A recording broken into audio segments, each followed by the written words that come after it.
அமெரிக்க ஐக்கிய நாட்டில் போதகர் ஒருவருக்கு கொடிய இருதய நோய் வந்தது. அவர் ஆயுள் முழுவதும் இயேசுவையே தன்னுடைய பரிகாரியாக ஏற்றுக்கொண்ட ஒரு விசுவாச வீரர். அவருக்கு மனதே சரியில்லை. ஆஸ்பத்திரியில் கொண்டு வந்து போட்டு விட்டார்கள். வெகு சீக்கிரம் அவருக்கு ஆபரேஷன் என்று ஒரு தேதியும் நியமித்து விட்டார்கள். ஒரு நாள் இரவு கண்ணீரோடு ஜெபித்துக் கொண்டிருந்தார். வேத புஸ்தகத்தையும் வாசித்துக் கொண்டிருந்தார். அவர் சொன்னார், அந்த வசனத்தை எத்தனையோ தடவை வாசித்து இருக்கிறேன். ஆனால் அந்த நாளில் அந்த குறிப்பிட்ட நேரத்தில் அந்த வசனத்தை வாசிக்கும் பொழுது நேரடியாக தேவன் பேசினது போல இருந்தது. அந்த வசனம் சொன்னது என்னவென்றால், தேவனால் கூடாத காரியம் ஒன்றுமில்லை. நீ உயிரோடு தான் இருக்க வேண்டும் என்பது அவருடைய சித்தமானால் இந்த இருதயமே இல்லாமல் உன்னை உயிரோடு வைக்க முடியாதா? பல வருடங்களுக்கு முன்பு உன்னுடைய ஆலயத்திற்கு ஒரு மனிதர் வந்தாரே, அவருக்கு ஒரு கண் சுத்தமாக கிடையாது. அவருக்கு வெறும் புற அழகிற்காக ஒரு பிளாஸ்டிக் கண்ணை பொருத்தி தான் கண்ணிலே வைத்திருக்கிறார். பிளாஸ்டிக் கண்ணில் பார்வை வருவது என்பது இயலாத காரியம். ஆனால் அந்த மனிதர் அந்த பிளாஸ்டிக் கண்கள் மூலமாக இன்றும் படிப்பதை நீ பார்த்திருக்கிறாய். சில சமயங்களில் அந்த பிளாஸ்டிக் கண்ணையும் கூட கழற்றி கையில் வைத்து விட்டு கண் விழியே இல்லாத அந்த கண்ணின் மூலமாக பார்ப்பதை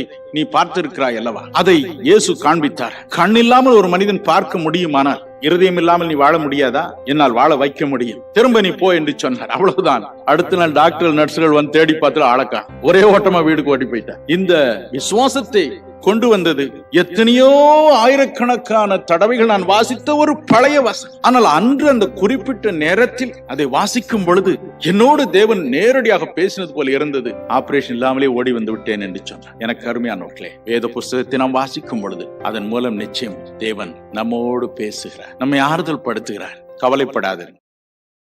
Download ShareChat.